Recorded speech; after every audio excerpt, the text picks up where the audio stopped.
بسم اللہ الرحمن الرحیم۔ آج کا ہمارا ایک سوال ہے جی، لاکڑا کاکڑا کے مریض کے ساتھ ہمارا اکثر گھروں میں کیونکہ بچوں کو لاکڑا کاکڑا ہوتا ہے، انٹریکشن رہتا ہے۔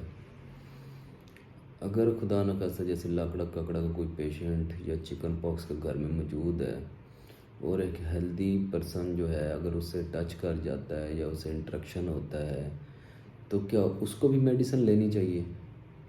تو میرا آنسر ہے جی بالکل۔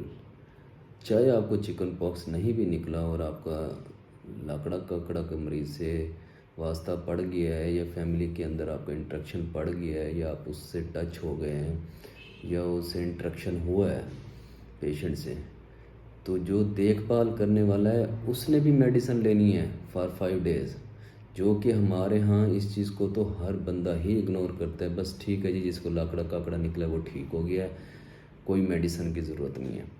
اب یہ تمام پیرنٹس یاد کر لیں کہ اگر آپ کے بچوں کو لاکڑا کاکڑا نکلا ہے اور مدر کیئر کر رہی ہوتی ہے یا فادر یا فیملی ممبر جو اس کی کیئر کر رہا ہوتا ہے اس نے بھی ساتھ میڈیسن لینی ہے۔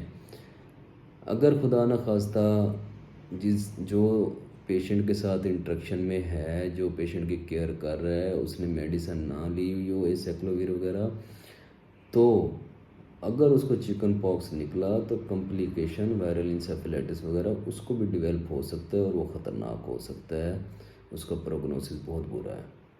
اب یہ کویسچن بہت کم لوگوں کو پتہ ہے یہ چیز، اور ہمارے ہاں لاکڑا کاکڑا کو ایک عام سا مرض سمجھ کے کبھی وہ کشتیوں کے پانی میں نہلانا شروع کر دیتے ہیں، کبھی درباروں پہ لے جانا شروع کر دیتے ہیں۔ تو یہ تمام پیرنٹس اس پہ کیئرفل ہو جائیں کہ لاکڑا کاکڑا جب بھی کمپلیکیشن میں جائے گا 90% جان لیوا ثابت ہوتا ہے اور یہ انتہائی خطرناک ہوتا ہے۔ اسی لیے پراپر ڈاکٹر سے جا کے چیک اپ کرائیں اور پراپر جا کے میڈیسن لیں۔ شکریہ۔